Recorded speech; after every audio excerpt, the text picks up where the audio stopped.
مینا میں دعائیں قبول ہوئی۔ پھر حاجی جب مینا سے واپس آ جاتا ہے تو سمجھتا ہے کہ شاید اب دعاؤں کے مقامات مکمل ہو گئے۔ حرم میں بھی علماء نے 12 ایسے مقامات لکھے ہیں جہاں دعائیں قبول ہوتی ہیں۔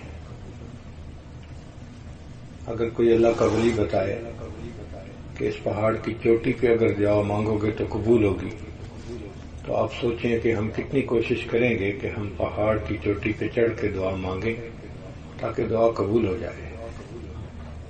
اور یہاں تو انبیاء کے سردار، اولیاء کے سردار، اللہ کے حبیب حضرت محمد مصطفیٰ احمد مجتبیٰ صلی اللہ علیہ وسلم نے فرمایا کہ ان جگہوں پر دعائیں قبول ہوتی ہیں۔ تو حرم کی ان 12 جگہوں کا ہمیں پتہ ہونا چاہیے، اور جیسے جیسے موقع ملے ہمیں وہاں بیٹھ کے دعائیں خوب کرنی چاہیے۔ عجیب بات یہ ہے کہ حاجی صاحب کو گھڑیوں کی قیمت کا پتہ ہوتا ہے، کس کمپنی کی گھڑی کی کیا قیمت ہے، لیکن ان مقامات دعا کا پتہ نہیں ہوتا۔ تعجب کی بات ہے۔ جس بندے کو تلاش ہوتی ہے وہ ڈھونڈتا ہے۔ آپ دیکھیں کئی حاجی حضرات نماز پڑھتے ہیں اور پھر وہ گھڑیوں کی دکانوں پہ پہنچ جاتے ہیں، تلاش کر رہے ہوتے ہیں اچھی گھڑی کم سے کم قیمت میں، خوبصورت سے خوبصورت گھڑی کم سے کم قیمت میں۔ اور جن لوگوں کو اللہ سے اپنی دعائیں قبول کروانی ہوتی ہیں وہ ان مقامات کی تلاش میں ہوتے ہیں۔ دن میں رات میں کوئی موقع ایسا ڈھونڈیں کہ جب ان مقامات پہ دعائیں کرنے کا موقع نصیب ہو جائے۔ ان میں سب سے پہلا مقام ہے حجر اسود کے سامنے۔ حجر اسود کے بارے میں حدیث پاک میں فرمایا گیا یمین اللہ فی الارض، اور زمین میں اللہ تعالیٰ کا دایاں ہاتھ ہے۔ جیسے آپ کسی سے دائیں ہاتھ کے ساتھ سلام کرتے ہیں، اسی طرح گویا اگر آپ اللہ تعالیٰ کو سلام کرنا چاہیں تو حجر اسود اللہ تعالیٰ کا دایاں ہاتھ ہے۔ عبداللہ ابن عباس نے فرمایا کرتے تھے کہ صحابہ کرام کو تو اللہ تعالیٰ نے یہ فضیلت عطا فرمائی کہ انہوں نے نبی شام کے ہاتھوں پر بیعت کی، شہادت پائی۔ بعد میں آنے والی امت کو تو یہ شہادت نہیں ملی، تو ان کی کمپنسیشن کے لیے اللہ نے حجر اسود بنا دیا کہ جو آدمی آ کر حجر اسود کا استلام کرے گا اس کو اللہ تعالیٰ سے اور رسول اللہ صلی اللہ علیہ وسلم سے بیعت ہونے کا شرف نصیب ہو جائے گا۔ تو آپ اس کا اندازہ لگائیں کہ یہ وہ جگہ ہے جس کو اللہ نے اپنا دایاں ہاتھ فرمایا۔ یہ پتھر جنت کا پتھر تھا جس کو زمین پر اتارا گیا، اور اس کی صفات ہیں۔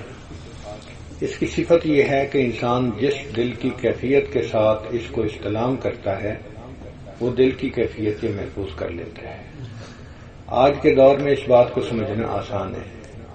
ویڈیو کیمرہ دیکھو موومنٹ کو کیسے کیچ کر لیتا ہے، اور آپ کی وہ تصویر اس کے اندر رہتی ہے جب دیکھنا چاہیں۔ یہی سمجھیں کہ حجر اسود بھی اللہ تعالیٰ کی طرف سے بنا ہوا ویڈیو کیمرہ ہے جو دلوں کی کیفیت کا ایکس رے کر لیتا ہے۔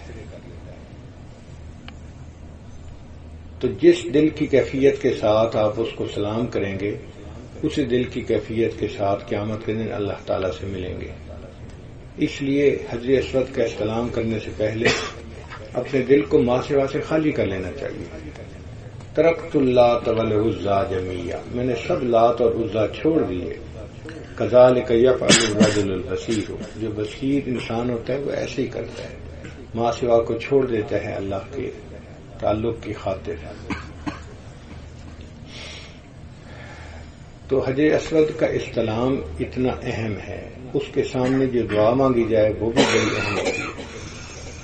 حجر اسود کو بوسہ دے سکیں آسانی کے ساتھ تو بہت اچھا، لیکن ہنگامے کے ساتھ، ڈھینگا مشتی کے ساتھ، زور آزمائی کے ساتھ اس کو بوسہ دینا یہ اچھا نہیں ہے، چونکہ دوسروں کو ایذا پہنچانا یہ حرام ہے۔ اب ایک فضیلت پر عمل کرنے کے لیے دوسروں کو ایذا دینا یہ جائز نہیں ہے۔ البتہ ایسے بھی مواقع ہوتے ہیں کہ جب بغیر ڈھینگا مشتی کے انسان بوسہ لے لیتا ہے، مثال کے طور پہ صفائی والوں کا ٹائم ہوتا ہے، اس ٹائم پہ وہ آ کے رسی سے گھیرا کر لیتے ہیں اور جتنے لوگ اندر ہوں ان کو کہتے ہیں کہ آپ لوگ بوسہ دیں اور باہر چلے جائیں، تو وہ لائن بنوا دیتے ہیں۔ اس وقت بوسہ دینا بہت آسان ہوتا ہے۔ افضل تو یہ ہے کہ انسان طواف کے دوران بوسہ دے، یہ سنت عمل ہے، اس کے علاوہ نہیں، لیکن محبت ہے، دل چاہتا ہے کہ بوسے کا موقع مل جائے، تو جب بھی موقع ملے تو یہ ایک اچھا موقع ہے۔ ہم نے دیکھا کہ عورتوں کے لیے رات میں کئی مرتبہ شرطیں لائن بنوا دیتے ہیں، اس وقت مرد قریب نہیں آنے دیتے وہ، تو وہ عورتوں کے لیے اچھا موقع ہوتا ہے۔ تو ایسے موقع ڈھونڈیں، دن میں رات میں کچھ اوقات ہیں کہ جب یہ مواقع مل جاتے ہیں، اس کا عطا پتہ رکھنا پڑتا ہے۔ جو وہاں خدمت پہ متعین ہیں، پانی صفائی کرنے والے، ان سے پوچھیں، معلومات کریں، آپ کو پتہ چل جائے گا۔ ہم نے تو ایسا بھی دیکھا کہ چھوٹے چھوٹے بچے آتے ہیں عمرے پہ اور وہ بھاگ بھاگ کے روزانہ 3 دفعہ 4 دفعہ 5 دفعہ جا کے حجر اسود کا بوسہ لے کے آ جاتے ہیں، تو اس کا پتہ رکھنا پڑتا ہے۔ بہرحال ایک تو ہے حجر اسود کا بوسہ دینا، نبی علیہ السلام نے حجر اسود کو بوسہ دیا تو حدیث مبارکہ میں ہے کہ آپ نے بہت دیر اپنے لب مبارک حجر اسود پر لگائے رکھے، اور نبی علیہ السلام نے حضرت عمر رضی اللہ عنہ کو منع فرمایا کہ عمر تم صحت مند آدمی ہو، حجر اسود کے لیے تم دوسروں کے ساتھ زور آزمائی مت کرنا۔ اس سے پتہ چلتا ہے کہ نبی علیہ السلام نے بھی اس کو پسند نہیں کیا کہ انسان زور آزمائی کر کے بوسہ لے۔ موقع ملے تو ضرور موقع سے فائدہ اٹھائے، نہ ملے تو بس دعا مانگے، سامنے کھڑے ہو کے بھی دعا مانگ لے گا تو اللہ تعالیٰ قبول فرمائے گا۔ تو فقہا نے لکھا ہے کہ حجر اسود کے محاذ میں، محاذ کہتے ہیں سامنے، یعنی جو کونا حجر اسود کا ہے سیدھی لائن جہاں تک یہ سبز روشنی لگی ہوتی ہے، اس لائن میں پیچھے ہٹ کے بھی اگر آپ دعا مانگیں گے تو وہاں بھی دعا قبول ہوگی۔ طریقہ یہ ہے کہ اس لائن پر جہاں استلام کرتے ہیں آپ پیچھے ہٹ کے جہاں طواف ختم ہوتا ہے وہاں 2 رکعت نفل ادا کر لیں اور اس کے بعد دعا مانگ لیں، وہاں کی دعائیں یقینی قبول ہوتی ہیں، کیونکہ نبی علیہ السلام نے ارشاد فرمایا اور اس کو فقہا نے اپنی کتابوں میں لکھا ہے، اس لیے یقین کے ساتھ دعا مانگنی چاہیے کہ وہاں دعا یقیناً قبول ہوگی۔ ہم نے عرب لوگوں کو دیکھا ہے، ان کے مرد عورتیں عام طور پر اس لائن کی سیدھ میں نفل پڑھ رہے ہوتے ہیں اور وہ دعائیں بھی مانگتے ہیں، تو یہ چیز ایکسیپٹڈ چیز ہے عربوں میں بھی اور ہمارے اندر بھی کہ وہاں پر دعائیں قبول ہوتی ہیں۔ تو حجر اسود کے سامنے دعا مانگنا یہ پہلی جگہ ہے۔ دوسری جگہ ہے ملتزم پہ دعا مانگنا۔ ملتزم کہتے ہیں حجر اسود اور باب کعبہ کے درمیان جو 2-2.5 میٹر کا فاصلہ ہے اس کو ملتزم کہتے ہیں۔ ایک طرف حجر اسود ہے اور ایک طرف باب کعبہ ہے، درمیان کی جگہ۔ آپ نے دیکھا ہوگا کہ وہاں پر لوگ لپٹے ہوئے ہوتے ہیں، چمٹے ہوئے ہوتے ہیں، جیسے بچہ ماں کے سینے سے لپٹ جاتا ہے ایسے لوگ اس جگہ پر آ کر لپٹ جاتے ہیں۔ حجۃ الوداع پر نبی علیہ السلام نے ایسے ہی کیا کہ آپ صلی اللہ علیہ وسلم تشریف لائے اور آ کر وہاں آپ نے اپنا سینہ مبارک بیت اللہ کی دیوار کے ساتھ لگا دیا اور رخسار مبارک بھی ساتھ لگا دیا اور دونوں ہاتھ اوپر تھے، یعنی جیسے بچہ ماں کے سینے سے لپٹتا ہے، اللہ کے حبیب صلی اللہ علیہ وسلم بھی اس طرح لپٹ گئے اور آپ نے دعائیں مانگی۔ پھر جب آپ پیچھے ہٹے تو عمر رضی اللہ عنہ ساتھ کھڑے تھے، انہوں نے دیکھا کہ نبی علیہ السلام کی مبارک آنکھوں میں آنسو ہیں، تو وہ بڑے حیران ہوئے کہ اللہ کے نبی صلی اللہ علیہ وسلم رو رہے ہیں۔ تو نبی علیہ السلام نے فرمایا عمر یہ وہ جگہ ہے جہاں آنسو بہائے جاتے ہیں۔ صاف ظاہر ہے بچھا ہوا بندہ اپنے محبوب سے گلے لگے تو خوشی کے آنسو آ جاتے ہیں، تشکر کے آنسو آ جاتے ہیں۔ اللہ کے حبیب صلی اللہ علیہ وسلم ملتزم سے آپ کے لپٹے تھے تو آپ کی آنکھوں سے شکر کے آنسو آ رہے تھے۔ تو ہم بھی وہاں اس جگہ پر جا کر لپٹیں اور دعائیں مانگیں۔ اس جگہ پر بہت دیر لپٹنا یہ ٹھیک نہیں ہے کہ جی ہم پونا گھنٹہ لپٹے رہے، اور لوگ بھی تو ہیں، ان کو بھی تو موقع ملنا چاہیے۔ ہاں یہ ہے کہ پہلے سے دعا ذہن میں سوچیے، وہاں جائیں اور 2-3 منٹ میں 5 منٹ کے اندر اندر بس دعا مانگیں اور دوسروں کو موقع دیں۔ ہم نے یہ دیکھا ہے کہ جو دعا اللہ نے قبول کرنی ہوتی ہے وہ یاد آتی ہے، جو قبول نہیں کرنی ہوتی وہ بھول جاتی ہے۔ سوچ سوچ کے دعائیں جاتے ہیں، وہاں جا کے دعا بھول جاتی ہے، اس کا مطلب ہے قبول نہیں ہونی تھی اس لیے بھول گئی۔ تو ملتزم سے لپٹ کے دعا مانگنا، حدیث پاک میں ہے کہ وہاں کی دعا قبول ہوتی ہے۔ حضرت شیخ الحدیث مولانا زکریا رحمۃ اللہ علیہ نے فضائل حج میں حدیث کوٹ کی ہے کہ نبی علیہ الصلوۃ والسلام سے صحابہ نے یہ روایت کی کہ اس جگہ پر دعا مانگی جائے تو قبول ہوتی ہے. پھر شیخ الحدیث رحمۃ اللہ کمنٹری کرتے ہیں، وہ فرماتے ہیں کہ نبی علیہ السلام سے لے کر مجھ تک جتنے راوی تھے جنہوں نے اس حدیث کو نقل کیا، نریٹ کیا، ہر نے یہ تصدیق بھی کی کہ میری بھی دعا قبول ہوئی، میری بھی دعا قبول ہوئی، میری بھی دعا قبول ہوئی، اور فرماتے ہیں کہ میں بھی تصدیق کرتا ہوں کہ میں نے وہاں جتنی دعائیں مانگی میری بھی دعائیں قبول ہوئی. یعنی جیسے اس حدیث کو سند متصل کا درجہ حاصل ہے، اس کے ساتھ راویوں کی اس بات کو بھی سند متصل کا درجہ حاصل ہے کہ وہاں دعائیں قبول ہوتی ہیں. تو اب آپ سوچئے کہ وہاں دعا مانگنے کی کتنی زیادہ اہمیت ہے. ہمارے ایک دوست تھے، انجینئر تھے، وہ ایک دفعہ عمرے پہ آئے. کہتے ہیں کہ عمرے کے بعد میں ملتزم پہ گیا. جب وہاں دعا مانگنے لگا تو میرے دل میں خیال آیا کہ میں بیٹے کے لیے دعا کروں، اللہ میرے بیٹے کو حافظ قرآن بنا. میں نے دعا مانگی. واپس جب اپنے شہر پہنچے، شاید ریاض سے یا کہیں اور سے آئے تھے، وہ کہتے ہیں کہ جب میں گھر داخل ہوا تو میں نے دیکھا کہ میرے ٹیلی فون کی گھنٹی بج رہی تھی. میں بھاگا، میں نے ٹیلی فون اٹھایا تو بیوی پاکستان بچوں کے ساتھ گئی ہوئی تھی. اس نے فون پاکستان سے کیا تھا. میں نے پوچھا خیریت ہے، کیسے فون کیا؟ کہنے لگی کئی دن سے سوچ رہی تھی اپنے بچے کو حفظ قرآن کے لیے چھوڑوں، آج میں اسے مدرسے میں داخل کروا کے آئی ہوں، اطلاع کے لیے آپ کو فون کر دیا ہے. یہ دعا مانگ کے گئے اور ادھر بیوی نے بچے کو مدرسے میں داخل ہی کروا دیا ہے حفظ قرآن کے لیے. یہ دعائیں قبول ہوتی ہیں، نقد قبول ہوتی ہیں. ہم نے اپنی زندگی میں متعدد دوستوں کی باتیں سنی کہ انہوں نے جو دعا مانگی اللہ نے اس دعا کو قبول فرمایا. لہذا ملتزم پہ دعا مانگنا اس کی بہت زیادہ اہمیت ہے. اس پہ دعا مانگے. دن میں مشکل ہے کہ دھوپ ہوتی ہے، رات میں آسان ہوتی ہے. اچھا، رات میں ہم نے دیکھا کہ کئی مرتبہ عورتیں بھی اس جگہ پہ قبضہ کر لیتی ہیں، کیونکہ عرب عورتیں بھی اس جگہ پر لپٹ کے دعا مانگتی ہیں. تو جب ان کا قبضہ ہوتا ہے پھر مرد قریب نہیں جا سکتے. تو ایسے موقع پہ عورتیں بھی، ہماری عورتیں بھی جا کے وہاں دعا مانگ سکتی ہیں. لیکن جب مردوں کا وقت ہو تو عورتوں کو چاہیے کہ وہ پیچھے رہیں اور دور ہی کھڑی ہو کے مانگ لیں گی تو اللہ تعالیٰ ان کی دعا کو قبول فرما لیں گے. تو پہلا مقام تھا حجر اسود کے محاذ میں، اور دوسرا مقام تھا قدم سے لپٹ کے دعا مانگے، اور تیسرا مقام ہے باب کعبہ، کہ باب کعبہ کی دہلیز پکڑ کے دعا مانگے. یہ تو آپ جانتے ہی ہیں کہ کسی دروازے کی دہلیز پہ کوئی بیٹھ جائے، اس کو تھام لے، پکڑ لے، تو جو اس دروازے کا مالک ہوتا ہے وہ پھر اس کی بات کو قبول کر لیتا ہے. تو باب کعبہ کی دہلیز پکڑ کے دعا مانگیں گے یقیناً قبول ہوگی. تو اس جگہ آپ نے دیکھا ہوگا بہت سارے لوگ ہاتھ سے دہلیز کو پکڑ کے دعا مانگ رہے ہوتے ہیں. باب کعبہ سے پھر ایک بار لپٹ کر رو لوں، باب کعبہ سے پھر ایک بار لپٹ کر رو لوں، اور کچھ اشک ندامت کے بہا لوں تو چلو. انسان کیسے وہاں سے پیچھے ہٹے؟ کچھ اشک ندامت کے بہائے، کچھ آنسو بہائے، کچھ اللہ سے معافی مانگے، اللہ کے دروازے کو پکڑ کے. یوں سمجھے کہ میں ایک فقیر ہوں اور یہ بڑے سخی کا دروازہ ہے. جس طرح ایک عیالدار اپاہج سخی کے دروازے پہ حاضر ہوتا ہے کہ اگر یہ دروازہ کھل گیا تو میرے بچوں کا فقر ختم ہو جائے گا، ہم بھی اسی طرح حاضر ہوں اس کیفیت کے ساتھ کہ ہم ایک بڑے سخی کے دروازے پہ حاضر ہو رہے ہیں. اگر یہ دروازہ کھل گیا تو ہمارے بھی سب مقاصد پورے ہو جائیں. ہم نے دنیا میں دیکھا ہے فقیر بڑے دروازے کو دیکھتے ہیں تو اونچی صدا لگاتے ہیں، ان کو یقین ہوتا ہے کہ ہم یہاں سے خالی نہیں جائیں گے. یہ تو کائنات کا سب سے بڑا دروازہ ہے.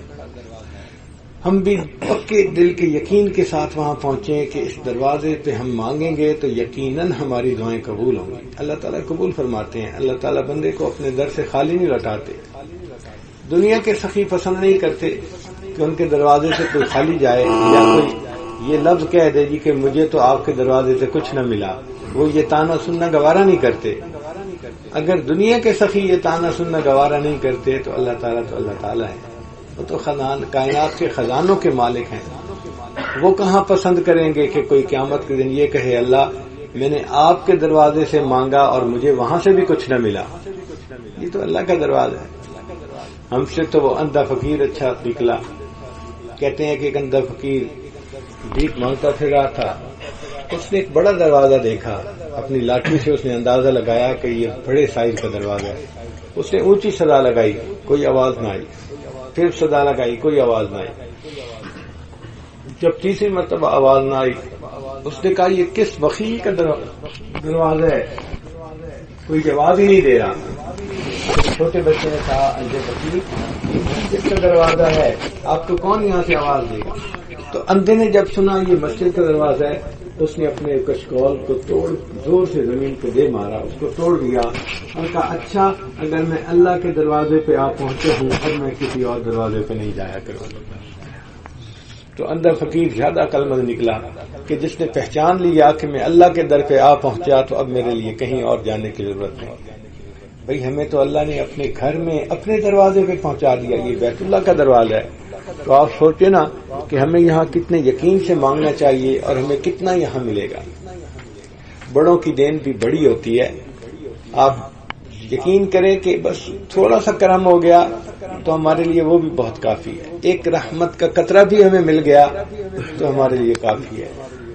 رحمت دا دریا الہی تے ہر دم وگدا تیرا, جے ایک قطرہ مل جائے مینوں تے کم بن جاوے میرا. ہمارا کام تو ایک قطرہ رحمت ملنے سے بن جائے گا. ہمارا کیا ہے؟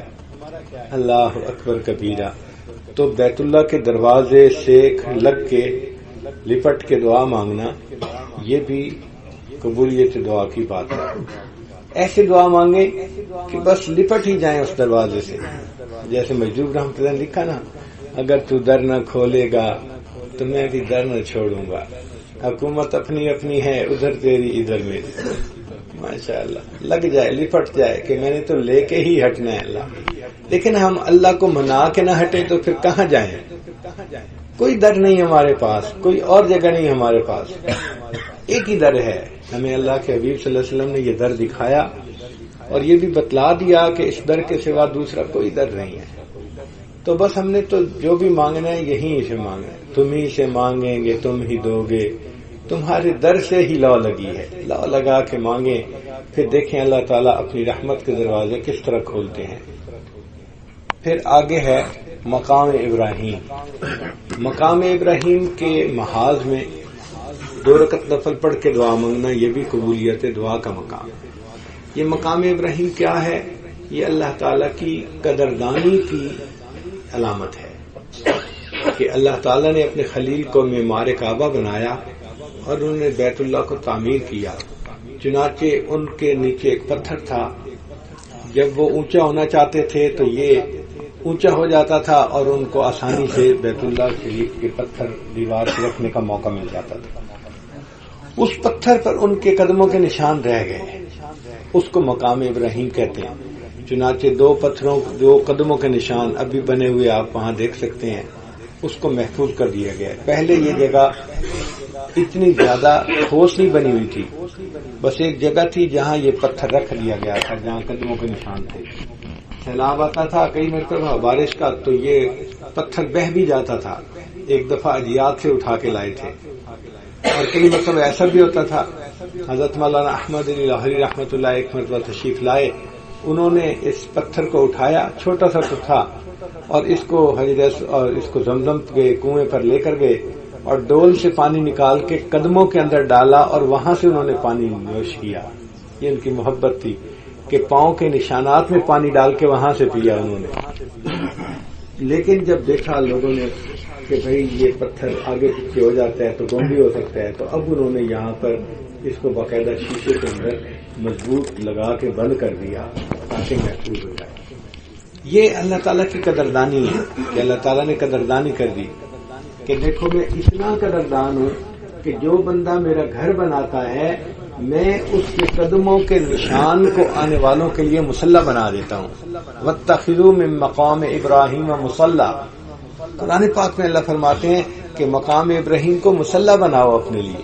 اللہ اکبر. اللہ آپ کتنے قدردان ہیں کہ جو آپ کا گھر بناتا ہے اس بندے کے پاؤں کے نشان کو آپ نے آنے والوں کے لیے مصلی قرار دے دیا. سبحان اللہ. اللہ سے بڑھ کر یقیناً کوئی قدردان نہیں. اللہ تعالیٰ سب سے بڑے قدردان ہیں، چنانچہ اس جگہ پر ہمیں بھی دعائیں مانگنی چاہیے تاکہ اللہ تعالیٰ ہماری بھی دعاؤں کو قبول فرمائے۔ پھر اس کے بعد ہے زمزم پہ دعا مانگنا۔ اس وقت تو زمزم کا کنواں نیچے بیسمنٹ میں چلا گیا، اوپر فرش ڈال دیا گیا تو پتہ نہیں چلتا، مگر یہ جو مقام ابراہیم ہے اس سے تھوڑا سا پہلے اور ملتزم کے سامنے، یعنی ایک طرف مقام ابراہیم اور ایک طرف ملتزم، ان دونوں کا جہاں کراس سیکشن بنتا ہے تو وہاں نیچے ایک کنواں ہے جس کو زمزم کہتے ہیں۔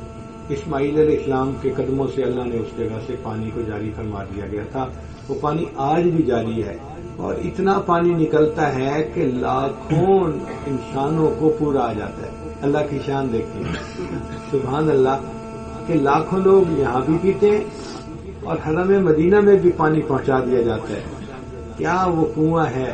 حالانکہ کنویں کا پانی تو 2-4 ہزار بندے مل کے پینا چاہیں تو پانی ختم ہو جائے، لیکن یہ کنواں اللہ نے عجیب جاری کر دیا کہ لوگ پیتے بھی ہیں اور اپنے ساتھ گھروں کو بھی لے کے جاتے ہیں، تو لاکھوں لوگ لے بھی جاتے ہیں۔ اور ہم نے تو یہ دیکھا کہ مکہ مکرمہ کی بات نہیں، قریب 100 کلومیٹر پر جو آبادیاں ہیں جیسے جدہ ہے یا اس کے قریب اور دوسری آبادی ہیں، وہاں کے لوگ بھی آ کے 25-25 30 کنٹینر بھر کے لے جاتے ہیں اور سارا مہینہ خود استعمال کرتے ہیں۔ تو ان گھروں میں بھی استعمال ہوتا ہے، کھانے پکانے میں بھی اور پینے میں بھی۔ اتنا زیادہ یہ استعمال ہوتا ہے، مگر اللہ نے برکت ایسی رکھ دی کہ ابھی بھی وہ کبھی ختم نہیں ہوا، کبھی یہ نہیں کہ کنویں میں پانی کم ہو گیا ہے۔ الحمدللہ، یہ اللہ تعالیٰ کی عجیب رحمت ہے کہ کنواں جاری ہے۔ اچھا، زمزم جو ہے اس کے بہت سارے فضائل ہیں۔ حدیث پاک میں ہے کہ بیت اللہ کو دیکھنا عبادت ہے، زمزم کنویں کے اندر دیکھنا عبادت ہے، ماں باپ کے چہرے کو دیکھنا عبادت ہے، تو زمزم کنویں کے اندر دیکھنا بھی عبادت ہے۔ اب ایک چیز اور بھی ذہن میں رکھیے کہ نبی علیہ السلام جب معراج پر تشریف لے جانے لگے، آپ صلی اللہ علیہ وسلم پہلے زمزم پہ تشریف لائے اور آپ صلی اللہ علیہ وسلم نے زمزم نوش فرمایا، اور 1-2 دن پہلے آپ کے سینے انور کو زمزم سے دھویا گیا۔ شق صدر کا جو واقعہ پیش آیا تو سینے انور کو کس چیز سے دھویا گیا؟ زمزم سے دھویا گیا۔ تو زمزم کا بڑا مقام ہے کہ سینے انور کو اس سے دھویا گیا تھا۔ پھر اس کا مقام اور بھی زیادہ بن جاتا ہے کہ حجۃ الوداع کے موقع پہ نبی علیہ السلام نے زمزم سے پانی نکالا اور نوش فرمایا، پیا، اور پینے کے بعد جو بچا ہوا پانی تھا اللہ کے حبیب صلی اللہ علیہ وسلم نے اس کو دوبارہ پھر کنویں کے اندر ڈال دیا۔ تو ہم اب جب پیتے ہیں تو ہمیں 2 نسبتیں ملتی ہیں، ایک زمزم کا پانی پینے کی نسبت بھی نصیب ہوتی ہے اور دوسرا نبی علیہ السلام کا بچا ہوا پانی پینے کی بھی توفیق نصیب ہوتی ہے۔ حدیث مبارکہ میں ہے کہ مومن کے بچے ہوئے کھانے میں شفا ہوتی ہے۔ تو بھائی اگر عام مومن کے بچے ہوئے کھانے میں شفا ہے تو اللہ کے حبیب صلی اللہ علیہ وسلم کا جو بچا ہوا پانی ہوگا اس میں کتنی شفا ہوگی۔ اللہ کے حبیب صلی اللہ علیہ وسلم نے قیامت تک آنے والے مسلمانوں کے لیے، مومنوں کے لیے ایک نشانی چھوڑ دی، ایک تحفہ چھوڑ دیا، ایک ہدیہ چھوڑ دیا۔ حدیث مبارکہ میں ہے زمزم کو جس نیت سے پیا جائے وہ نیت قبول ہوتی ہے۔ کھانے کی ضرورت ہو اور کوئی زمزم پی لے تو یہ انسان کی بھوک کو بھی مٹاتا ہے، پیاس کی نیت سے پیے تو پیاس کو بھی مٹاتا ہے، اور اس کو برکت کے لیے اپنے چہرے پہ ملے، اپنے سر پہ ڈالے، اپنے سینے پہ ڈالے تو بھی یہ ایک اچھا طریقہ ہے۔ تو زمزم کو پینا اور اس جگہ پہ پھر دعائیں مانگنا، 2 رکعت نفل پڑھ کے دعا مانگے اللہ سے، اور زمزم کی نسبت سے دعا مانگے۔ مثال کے طور پہ یہ دعا مانگے کہ یا اللہ، آپ نے جس طرح زمزم کو پلا کر سینے میں ٹھنڈک عطا فرما دی، اللہ اپنی محبت کا جام عطا فرما کر بھی میرے سینے میں ٹھنڈک عطا فرما دیجیے۔ اے اللہ، جس طرح آپ نے زمزم پلا کر ظاہر کی پیاس کو بجھا دیا، اے اللہ اب اس کے بدلے میرے موت کی وقتی پیاس کو بھی اپنی رحمت سے بجھا دیجیے۔ اے اللہ، جس طرح آپ نے زمزم پلایا، اب اس کے ہر قطرے کے بدلے اللہ ہمیں علم کا سمندر عطا فرما دیجیے، علم کا باب عطا فرما دیجیے۔ اے اللہ، ہم نے زمزم پیا، اس زمزم کو ہماری جسمانی روحانی بیماریوں کے لیے شفا بنا دیجیے۔ اللہ تعالیٰ شفا بھی عطا فرما دیتے ہیں۔ اور یہ بھی دعا مانگے کہ اللہ، جس طرح آپ نے دنیا میں زمزم پلا دیا، اب ہمیں قیامت کے دن اپنے حبیب صلی اللہ علیہ وسلم کے ہاتھوں حوض کوثر کا بھی جام عطا فرما دیجیے۔ اگر ایک نعمت عطا فرمائی ہے تو اللہ دوسری نعمت بھی عطا فرمائیے۔ یہ بھی دعا مانگے کہ اللہ آپ نے دنیا میں ہمیں زمزم پلا دیا، اب جب جنت میں جنتی جائیں گے تو جنتیوں کی 3 قسمیں ہوں گی. کچھ جنتیوں کے لیے چشمے ہوں گے جن سے وہ پانی پئیں گے،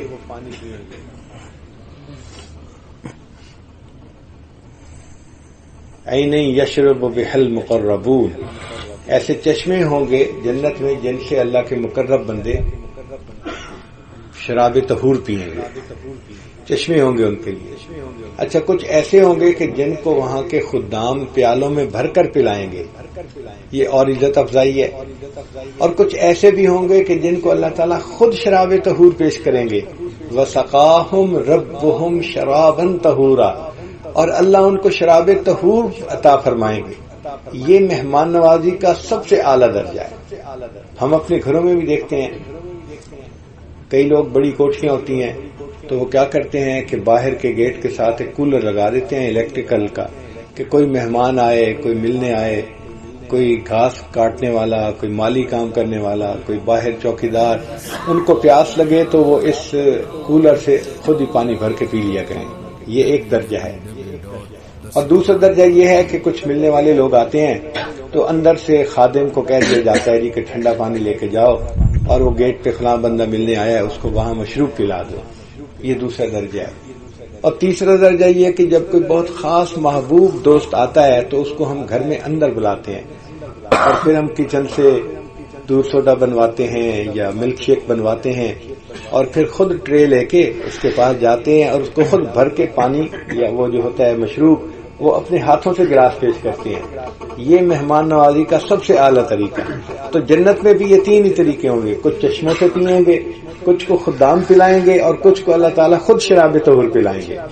تو ہم اللہ سے یہ دعا مانگیں کہ اللہ ہمیں بھی جنت میں، ہے تو بڑی بات ہے، چھوٹا منہ بڑی بات، لیکن مسئلہ یہ ہے کہ جب فقیر بڑے دروازے سے مانگتا ہے تو پھر اپنی اوقات سے بڑھ کے مانگتا ہے. تو یہ نیت کریں کہ اللہ ہم بھی اپنی اوقات سے بڑھ کے مانگ رہے ہیں. تمنا یہ ہے کہ جنت جائیں تو آپ شراب طہور پلائیں. وَسَقَاهُمْ رَبُّهُمْ شَرَابًا طَهُورًا. تو اس نسبت سے دعائیں مانگیں گے، اللہ تعالیٰ دعاؤں کو قبول فرمائیں گے. پھر زمزم کے بعد حتیم جس سائڈ پر حجر اسود ہے اس کی جو اپوزٹ سائڈ ہے جہاں میزاب رحمت ہے، اس سائڈ پر ایک چھوٹی سی دیوار ہے، سیمی سرکل بنا ہوا ہے. تو بیت اللہ اور اس دیوار کے درمیان کی جو جگہ ہے اس کو حتیم کہتے ہیں. اس کے اندر بھی دعا مانگنے سے دعا قبول ہوتی ہے.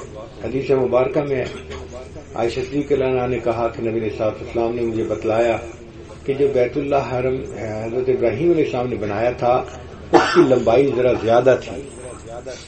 جب قریش مکہ نے اس کو ری بلڈ کرنا چاہا تو انہوں نے نیت کی تھی کہ ہم مسجد پر حرام مال خرچ نہیں کریں گے، اور جو ان کے پاس حلال مال تھا وہ ذرا تھوڑا ہو گیا. تو بھئی اب کیا کریں؟ انہوں نے کچھ سوچا چلو اس کی لینتھ کم کر دیتے ہیں. تو انہوں نے بیت اللہ کی لمبائی کو تقریباً 2 میٹر چھوٹا کر دیا اور بیت اللہ کو بلڈ کر دیا. نبی اسلام نے فرمایا کہ مجھے تمہاری قوم کے فتنے میں پڑنے کا ڈر نہ ہوتا تو میں بیت اللہ کو اس کی اصل بنیادوں پہ کر دیتا. پھر نبی اسلام نے بتایا کہ اللہ تعالیٰ نے یہ اس لیے چھوٹا کروا دیا کہ میری امت کا ہر بندہ تو بیت اللہ کے اندر داخل نہیں ہو سکتا، لیکن اللہ نے کچھ حصے کو خالی رکھوا دیا کہ جو بندہ وہاں پہنچ جائے گا اس کو بیت اللہ کے اندر جا کر دعا مانگنے کا ثواب مل جائے گا. تو یہ حکیم اللہ نے ہمارے لیے آسانی فرما دی. دیکھیں بھئی آج بھی اندر لوگ جاتے ہیں مگر کئی مرتبہ وہ خاص لوگ ہوتے ہیں، خواص ہوتے ہیں، باہر ملکوں کے بادشاہ، وزیر اعظم، مہمان خصوصی، وہ اندر بھی جاتے ہیں. ان کے لیے بیت اللہ کے دروازے کھول دیے جاتے ہیں. وہ ڈگنیٹریز ہوتی ہیں. بھئی ہم تو ہیں عام بندے، ہم کیا کریں؟ ہمارے لیے اللہ نے رحمت فرما دی، حتیم کو کھول دیا کہ چلو تم جب طواف کر کے فارغ ہونا، موقع ملے حتیم میں آ کے 2 رکعت نفل پڑھ لینا، تمہیں بیت اللہ کے اندر نفل پڑھنے کا ثواب نصیب ہو جائے گا. تو وہاں جب بھی موقع ملے مرد بھی نماز پڑھتے ہیں، حتیم میں عورتیں بھی نماز پڑھتی ہیں، تو وہاں بھی دعا مانگا کریں. پھر حتیم کے بعد جہاں بیت اللہ کا دروازہ ہے اس کے اپوزٹ سائڈ پر پہلے دروازہ ہوا کرتا تھا، یعنی دو دروازے ہوتے تھے آمنے سامنے. لوگ ایک دروازے سے بیت اللہ میں داخل ہوتے تھے اور دوسرے دروازے سے نیچے اتر جاتے تھے. وہ دروازہ بعد میں بند کر دیا گیا، اس کو باب مسدود کہتے ہیں.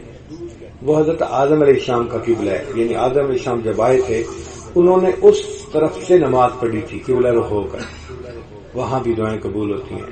تو اگر موقع ملے تو آپ اس سائڈ پہ بھی جائیں اور وہاں بھی 2 رکعت نفل پڑھ کے اللہ سے دعا مانگے. پھر اگلی سائڈ ہے رکن یمانی اور حجر اسود کے درمیان جو پوری سائڈ بنتی ہے، یعنی حتیم کے اپوزٹ سائڈ پہ. یہ بھی قبولیت دعا کی جگہ ہے. اس جگہ پر عام طور پر دعا پڑھتے ہیں ربنا آتنا فی الدنیا حسنہ وفی الآخرۃ حسنہ وقنا عذاب النار. حدیث مبارکہ میں ہے کہ یہاں پر 70,000 فرشتوں کی ڈیوٹی ہوتی ہے کہ جو بندے اس جگہ پر دعا مانگیں فرشتے اس دعا پر آمین کہیں. اب خود سوچیں، ہماری دعا پر کوئی اللہ کا ولی آمین کہہ دے تو کتنی بڑی بات ہے، دعا قبول ہو جائے گی. اور وہاں پر اللہ کے 70,000 فرشتے آمین کہتے ہیں. اس لیے اس جگہ پر جا کر بیٹھنا اور وہاں دعا مانگنا یہ اہم بات ہے. ہمارے حضرت خواجہ عبد المالک صدیقی رحمۃ اللہ علیہ جب مطاف میں جاتے تھے تو اسی سمت میں بیٹھتے تھے. ایک تو ہے جہاں پر طواف ہو رہا ہوتا ہے، تو جہاں طواف ختم ہوتا ہے اس کے پیچھے جو جگہ ہے سمت وہی ہو.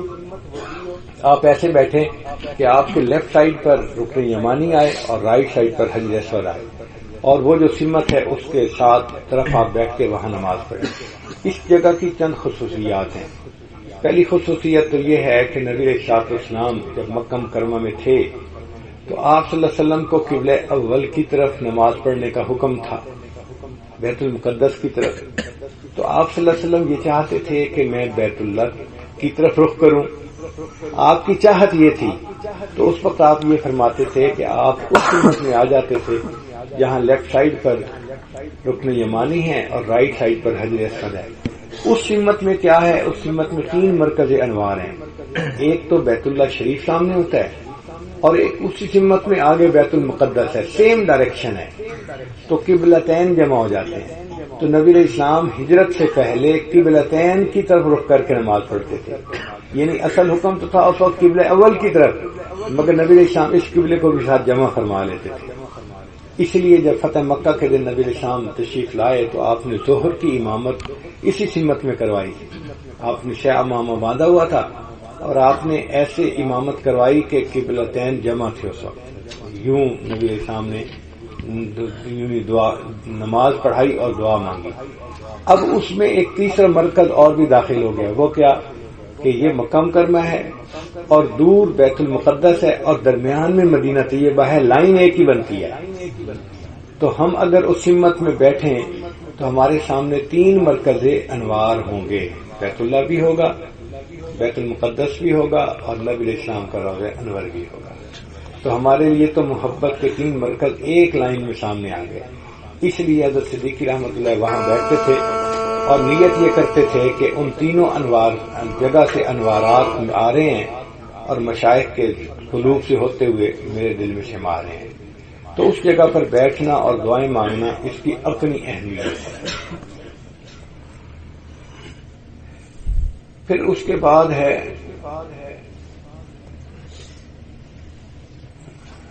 بیت اللہ شریف کو دیکھ کر دعا مانگنا. یہ جو دیکھ کر دعا مانگنا ہے اس کی اپنی برکت ہے. حدیث مبارکہ میں ہے اللہ تعالیٰ 120 رحمتیں نازل فرماتے ہیں، جن میں سے 20 رحمتیں صرف ان لوگوں کے لیے جو بیٹھ کے بیت اللہ کو دیکھ رہے ہوتے ہیں. یعنی صرف بیٹھ کے بیت اللہ کو دیکھتے رہنا یہ بھی عبادت ہے اور اس پر بھی اللہ رحمتیں نازل فرماتے ہیں. تو بیت اللہ کو دیکھیں. یہ دن میں تو ذرا مشکل ہے لیکن رات میں آسان ہے. آج کل معمول یہ ہونا چاہیے کہ ہم دن میں ظہر کے بعد بھی بے شک قیلولہ کر لیا کریں، آرام کر لیا کریں، اشراق سے لے کے ظہر تک بھی سو لیا کریں، دن میں نیند پوری کر لیا کریں. اور رات کا ٹائم ٹھنڈا ٹائم ہوتا ہے اور لمبا ٹائم ہوتا ہے. یہ کوشش کریں کہ ہم مطاف میں گزاریں. مطاف میں بیت اللہ کو بیٹھ کے دیکھیں، وہاں تلاوت کریں، وہاں نفل پڑھیں، دعائیں مانگیں. یقیناً دعائیں قبول ہوں گی. تو یہ ایک اچھا موقع جو اللہ نے عطا فرمایا ہے، اس موقع سے ہمیں فائدہ اٹھانا چاہیے اور دعائیں مانگنی چاہیے۔ بیت اللہ کو دیکھ کے جو دعائیں مانگی جاتی ہیں اللہ کے ہاں قبول ہوتی ہیں۔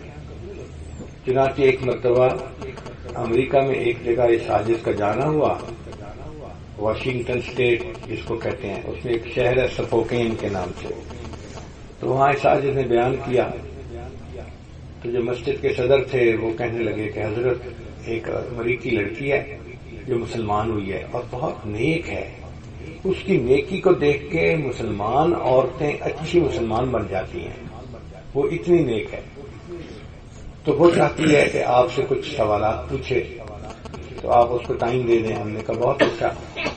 چنانچہ ایک جگہ پردہ لگا ہوا تھا، وہ پردے کے پیچھے بیٹھ گئی اور اس نے کوئی 2 گھنٹے مجھ سے کوشچن پوچھے۔ چونکہ نئی نئی مسلمان ہوئی تھی، اس کو بہت ساری چیزیں کلیئر نہیں تھیں، اس تاجر نے اس کو بتائیں، سنتی رہی پوچھتی رہی۔ 2 گھنٹے اس کی بات جب مکمل ہو گئی تو اس نے کہا جی کہ اب میرا دل جو ہے مطمئن ہے کہ مجھے کنفیوز کرنے والا میرے ذہن میں نہیں ہے، میں بہت مطمئن ہو گئی ہوں۔ اس وقت میں نے اس سے کہا کہ اچھا اب میں آپ سے ایک کوشچن پوچھ سکتا ہوں؟ اس نے کہا جی پوچھیں۔ میں نے کہا مجھے یہ بتائیں کہ آپ مسلمان کیسے ہوئی؟ ہر بندہ جو مسلمان ہوتا ہے نا، اس کے پیچھے کوئی نہ کوئی واقعہ ہوتا ہے، یا اس کا دوست ہوتا ہے جس نے اسے متوجہ کیا، یا اس نے خواب دیکھا ہوتا ہے، یا کوئی ایسا حادثہ پیش آ جاتا ہے، کوئی نہ کوئی تو وجہ ہوتی ہے جب وہ مسلمان ہوتا ہے۔ تو آپ بتائیں کہ کیا وجہ بنی؟ اس نے کہا جی کہ مجھے کسی بندے نے تو مسلمان ہونے کے لیے نہیں کہا۔ میں نے کہا کیا مطلب؟ پھر آپ کیسے مسلمان ہوئے؟ کہنے لگی بس میں بیت اللہ کی وجہ سے مسلمان ہوئی۔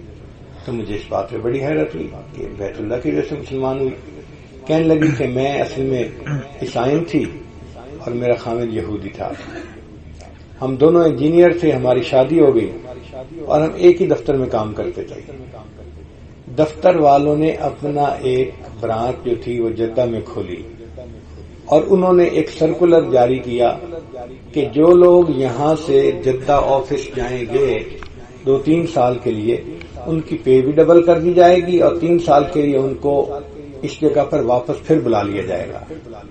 تو ہم میاں بیوی نے سوچا کہ تنخواہ بھی زیادہ ہو جائے گی اور ہم ایک نئے ملک میں رہنے کا تجربہ بھی پا لیں گے، اور ہمارا بچہ بھی کوئی نہیں تھا، ہم دونوں میاں بیوی تھے۔ تو ہم نے اپلائی کر دیا اور ہم دونوں کو وہاں جاب مل گئی، تو ہم جدہ چلے گئے۔ کہنے لگے میرے لیے مسلمان ملک میں رہنا ایک نیا تجربہ تھا۔ ہم عام طور پہ رات کا کھانا کسی ریسٹورنٹ پہ کھاتے اور پھر اس کے بعد ڈرائیو کرتے ایک ذرا تاکہ ہماری مطلب ہے طبیعت میں نشاط آ جائے۔ اب یہ ڈرائیو کے دوران میں کئی مرتبہ لوگوں کو دیکھتی کہ جو سفید چادروں میں لپٹے ہوئے ہیں، تو مجھے یہ لباس عجیب سا لگتا۔ میں اپنے خاوند سے پوچھتی کہ یہ کیا لباس ہوا کہ یہ چادروں میں 2 بندے لپٹے ہوئے ہیں؟ وہ مجھے کہتا کہ اصل میں ایک شہر ہے مکہ مکرمہ، اس میں ایک جگہ ہے جس کو مسلمان کہتے ہیں کہ یہ بیت اللہ ہے، اس میں جو لوگ جاتے ہیں نا عبادت کرنے کے لیے تو وہ یہ احرام باندھ کے جاتے ہیں۔ تو میں کہتی کہ چلو ہم بھی اس جگہ کو دیکھتے ہیں جس کو بیت اللہ کہتے ہیں۔ وہ کہتا ہم نہیں جا سکتے اس لیے کہ وہاں پر غیر مسلم نہیں جا سکتا۔ پھر ایسا آتا کہ حج کے موقع پہ ہم زیادہ لوگوں کو دیکھتے احرام کی حالت میں، پھر میرے دل میں شوق ہوتا کہ ہم بھی جا کے دیکھائیں۔ وہ کہتا ہم نہیں جا سکتے۔ کہنے لگے ایک دن میں نے کیا کیا کہ شاپنگ کے لیے نکلی تو ایک جگہ پہنچی جہاں ٹوپیاں پڑی تھیں، تو میں نے اپنے خاوند کے لیے ایک ٹوپی خرید لی اور ایک نقاب اپنے لیے خرید لیا۔ تو کہنے لگی کہ میں گھر آئی تو میں نے خاوند کو کہا کہ اب میں نے بندوبست کر لیا ہے، ہم جا کے اس جگہ کو دیکھیں گے۔ اس نے کہا کیسے؟ میں نے کہا رات کو جب کھانا کھائیں گے پھر میں بتاؤں گی۔ ہم نے رات کو کھانا کھایا، اس کے بعد اس نے میرے سر پہ ٹوپی رکھ دی اور اپنے چہرے پہ نقاب باندھ لیا۔ کہنے لگی اب ہم دیکھنے میں تو یوں لگتے ہیں کہ جیسے ہم بھی مسلمان ہیں، تو ہم جا سکتے ہیں، ہمیں اگر کسی نے روکا تو واپس آ جائیں گے، نہیں روکا تو ہم چلے جائیں گے۔ مجھے بیوی کی تجویز پسند آئی، میں نے کہا چلو، تو میں نے جدہ سے مکہ کی طرف گاڑی بگانی شروع کر دی۔ اللہ کی شان کہ وہ کوئی ایسا چینج کا وقت تھا جو ڈیوٹی چینج ہوتی ہے کہ ایک ہی صرف سپاہی کھڑا تھا پوری سڑک پہ اور ملٹی لائنز تھیں، اور وہ کہہ رہا تھا کہ جاؤ جاؤ جاؤ، تو ہم بھی اس فلو کے اندر وہاں سے نکل گئے۔ جب نکل گئے تو میں نے بیوی کو کہا کہ ہم وہ جو چیک پوسٹ تھی اس سے تو نکل آئے۔ اس نے کہا ٹھیک ہے چلو ہم جاتے ہیں بیت اللہ۔ ہم اسی حالت میں گاڑی پارک کی اور بیت اللہ کے اور ہم حرم کے اندر داخل ہوئے دوسرے لوگوں کے ساتھ ساتھ۔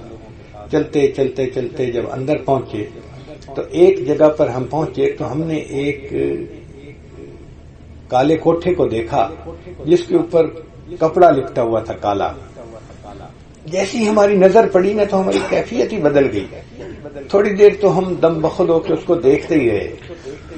پھر تھوڑی دیر کے بعد جب میں نے اپنے خاوند کو دیکھا اس کی آنکھوں میں بھی آنسو تھے اور میری آنکھوں میں بھی آنسو تھے.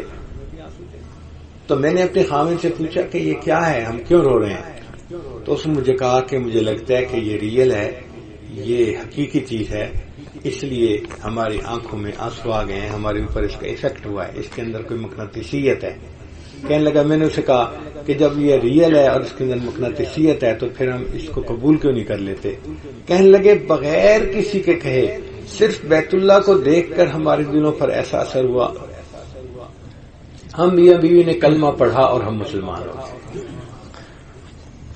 تو اگر بیت اللہ شریف کے اندر ایسا نور ہے کہ ایک کافر بھی آ کر دیکھتا ہے تو اس کا دل ایمان قبول کر لیتا ہے, تو اگر کوئی مومن جا کے اس کو دیکھے تو اس کو کیا نور ملے گا. اس لیے بیت اللہ کو بیٹھ کے دیکھنا یہ ایک بڑی عبادت ہے. آپ فائدہ اٹھائیں اور بیت اللہ کو دیکھ کے اللہ سے اپنی محبت کا اظہار کریں. ایک اور بھی واقعہ ہے جو میں بسا اوقات تو بڑی ڈیٹیل سے سناتا ہوں, لیکن آج میں اجمالی طور پر آپ کو سنا دیتا ہوں کہ ایک انجینئر تھا جو دہریہ تھا اور اس نے کئی 100 لڑکوں کو دہریہ بنایا تھا. اللہ کی شان کہ وہ بیمار ہو گیا اور اس کی بیماری ایسی تھی کہ جس کا علاج دنیا میں صرف ایک ڈاکٹر کے پاس تھا, کینیڈا میں وہ ڈاکٹر تھا. وہ جب جانے لگا کینیڈا علاج کے لیے تو میں نے اس کی ٹکٹ اس طرح سے بنوائی کہ سعودی ایئر لائن سے وایا سعودی عربیہ. اس وقت پاکستان سے ڈائریکٹ کینیڈا کی فلائٹ نہیں جایا کرتی تھی, بہت پہلے کی بات ہے, 80s کی بات ہے, 80s کی. تو اس کو میں نے کہا کہ بھئی آپ جو ہے نا جا رہے ہیں تو آپ کا علاج ہوگا اور آپ صحت مند ہو جائیں گے, تو آپ واپسی آتے ہوئے نا عمرہ کر کے آنا. میرے ساتھ چونکہ اس کی دوستی تھی انجینئر ہونے کے ناطے, کولیگ ہونے کے ناطے, وہ مجھے انکار نہ کر سکا اور اس نے ہاں میں سر ہلا دیا کہ اچھا آؤں گا. میں نے اس کے بھائی کو پکا کر دیا کہ دیکھو بھائی تمہارے بھائی نے سر ہلایا ہے کہ یہ عمرہ کرے گا تو واپسی کو اس کو عمرہ ضرور کروا کے لانا. اس نے کہا ٹھیک ہے. اب یہ لوگ چلے گئے, 1 مہینہ وہاں کینیڈا میں رہے, پھر واپس آئے. ہم جب ملنے کے لیے گئے تو ہم نے دیکھا کہ وہ بندہ بالکل صحت مند, لیکن عجیب بات کہ جب ہم اس کے پاس گئے تو اس نے ہمیں کہا السلام علیکم. میں حیران کہ یہ السلام علیکم کہہ رہے, یہ تو دہری ہے, یہ تو مانتا ہی نہیں کسی چیز کو, نہ خدا کو مانتا ہے نہ دین کو مانتا ہے. تو ہم نے وعلیکم السلام تو کہا, لیکن ہم حیران تھے کہ یہ کہہ کیسے رہا ہے. وہ مجھ سے پوچھنے لگا پہلے کھانا کھائیں گے یا پہلے نماز پڑھیں گے. میں اور حیران ہوا, اچھا یہ نماز کی باتیں کر رہا ہے. میں نے کہا بھی پہلے نماز پڑھ لیتے ہیں. جب ہم نماز پڑھنے لگے تو وہ بھی وضو کر کے آ گیا, جی میں بھی نماز پڑھوں گا. میں نے اس کو دیکھ کے پوچھا, میں نے کہا خیریت تو ہے؟ تو وہ کہنے لگا کہ نماز پڑھ لیں پھر میں آپ کو تفصیل بتاؤں گا. چنانچہ ہم نے نماز پڑھی, کھانا کھایا, پھر اس نے تفصیل بتائی کہ جب میں کینیڈا گیا تو وہاں کے ڈاکٹر نے کئی دن مجھے اپنے پاس رکھا, لیکن کوئی اس کو ہوپ نہیں تھی میرے ریکوری کی. ایک دن ایسا آیا کہ اس نے مجھے جواب دے دیا کہ میرے پاس علاج نہیں ہے, تم کچھ دنوں کے بعد یہیں پہ فوت ہو جاؤ گے, اور اگر تمہیں جاننا ہے تو گھر چلے جاؤ. میرے بھائی نے ماں کو فون کیا, ماں نے کہا بیٹا اگر ڈاکٹر نے جواب دے دیا ہے تو بجائے ڈیڈ باڈی لانے کے تم بھائی کو جیتے حالت میں لے آؤ, ہو سکتا ہے میں اس سے کوئی بات کر لوں, میں اس کو ایک مرتبہ دیکھ لوں زندگی میں. تو میں اپنے بھائی کو اس حالت میں لے کے کینیڈا سے جدہ چلا. وہ سیکٹر ہمارا کنفرم تھا. کہنے لگے کہ میں وہاں سے چل پڑا, جدہ آیا تو یہاں سے اگلا سیکٹر کنفرم نہیں تھا, 2 دن کا گیپ تھا درمیان میں. جدہ سے پاکستان ہر روز کی فلائٹ نہیں تھی اس وقت, 2 دن کے بعد فلائٹ تھی. تو جدہ ایئرپورٹ والوں نے کہا کہ ہم آپ کو ٹرانزٹ ویزا دے دیتے ہیں, آپ جدہ چلے جائیں اور اپنے مریض کو وہاں رکھیں ہوٹل میں, اور 2 دن کے بعد آپ پاکستان چلے جائیں. تو میرا بھائی مجھے لے کے ہوٹل میں آ گیا. اب میں نے سب دوائیاں جو ہے نا وہ چھوڑی ہوئی تھی, میں تنگ آ گیا تھا دوائیوں سے, میں زندگی سے ہی تنگ تھا. میں انتظار میں تھا کہ میں